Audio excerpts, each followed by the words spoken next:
Assalamu alaikum children. Welcome to the science class for the grade 5.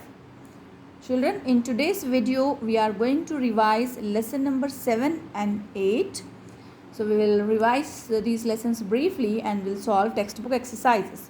So in lesson number 7, animals living and surviving, at the end of this chapter you will be able to explain the features that help animals to survive in their habitats and can analyze body coverings and movements of different animals.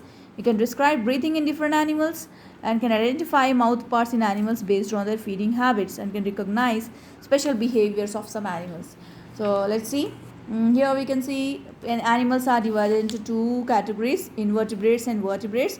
Invertebrates means animals without backbone and vertebrates are animals with backbones.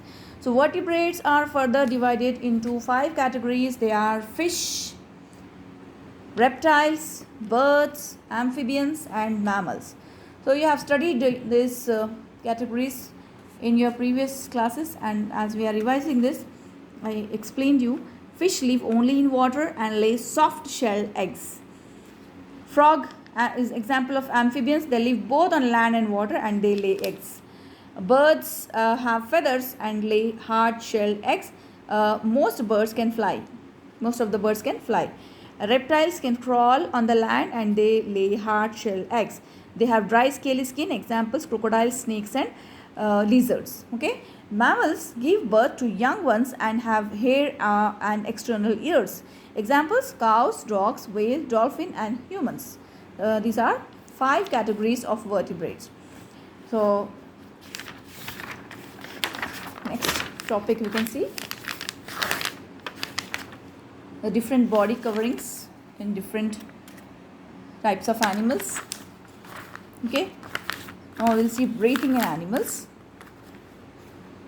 So insects, they are having network of air tubes called trachea which run along across the whole body. Air enters through holes along the sides of the body called spiracles. So this is the breathing system in insects. Now in the fish breathe the oxygen dissolved in water. They breathe through special organs called gills. Amphibians, most amphibians breathe through their lungs and moist skin. For example, a frog breathes through lungs on land and through their moist skin in water. Then reptiles like crocodiles and lizards breathe through their lungs. Birds breathe through their lungs. The air enters through the 2 holes on the upper beak. Okay. In the mammals, you can see the complete developed respiratory system.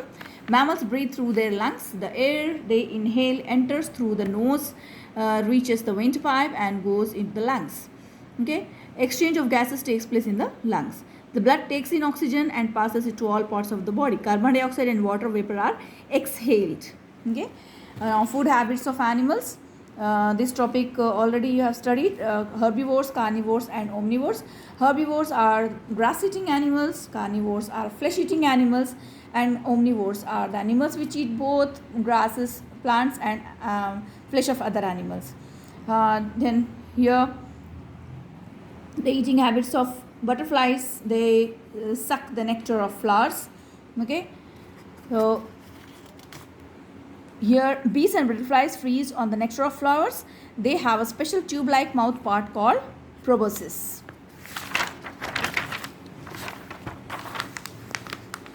Now we will see special behavior in animals. Means it can be like adaptation or special habits which allow an animal to survive in the particular atmosphere. Migration is movement of animals from one place to another place for their suitable environment or for better climatic conditions and in search of food and water. What is hibernation? Hibernation is it's a deep sleep in winter season. It's a winter sleep.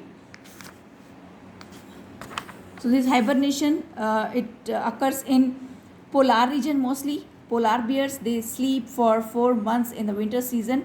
They go into the deep sleep to prevent themselves from the extreme climatic conditions. This is called hibernation. So these are the special features of the animals. Your textbook exercises we will see. Fish have dash pairs of fins to move in water, 2 pairs. Frogs have webbed feet. Down feathers, contour feathers, and wings are all parts of a bird. That give birth to young ones, have hair, and have external ears. Mammals. Holes found along the sides of the body of an insect are known as spiracles. Which of the following breathe through gills? Fish.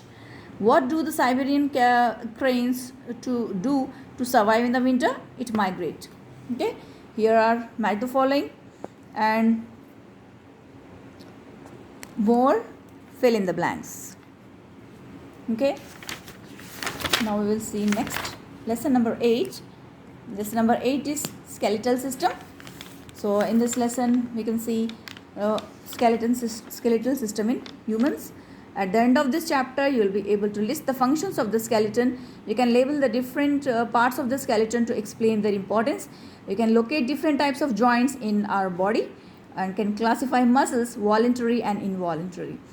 Okay, so here types of bones in the skeleton. We can see here this is the human skeleton. Different bones and joints, they form skeleton. Okay, so we have total 206 bones in our skeleton.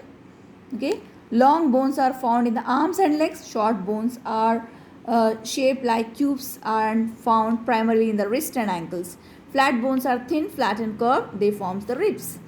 Breastbone and skull. Round bones are small and round in shape.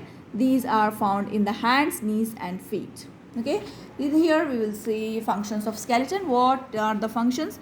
The skeleton gives shape and support to the body. It helps us to stand upright. It protects the delicate internal organs of the body like brain, lungs, heart, etc. With the help of muscles, the bones can move at joints. This enables movement of our body parts. Now we will see the parts of skeletal system. First you can see skull here. Okay, the skull is made up of 22 bones. 8 flat bones are interlocked together to form the head. 14 bones form the frame of the face. The next is the spine or backbone. Okay, the skull is attached to the spine or backbone. It is made up of 33 small bones called vertebrae. Okay, next is rib cage. Rib cage is a cage-like structure formed by 12 pairs of thin curved bones. These curved bones are called ribs. They are attached to the backbone and to the breastbone in front.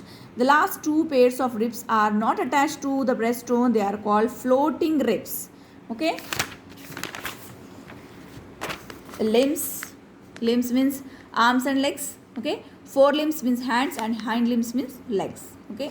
So in the forelimbs, these are our arms, and here the upper arm has a long bone that is called humerus. And in the hind limbs, you can see the thigh bone, femur, which is the longest bone in our body. It has the longest bone in our body. In the hind limbs, that is called femur. It is thigh bone. Okay.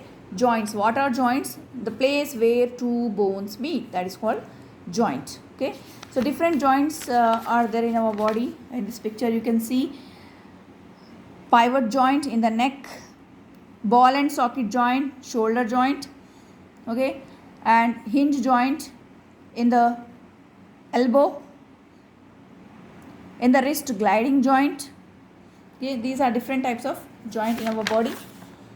And muscles.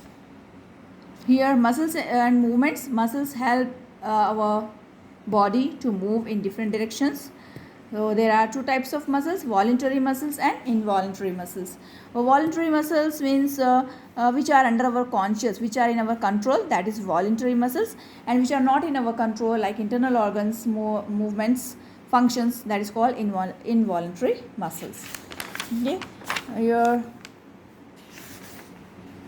are exercises. I'll send you through the PDF. Go through all the exercises and complete your textbook part and practice for essay 2 exam. Okay children, that's it for today's video. Take care of yourself. Allah Hafiz.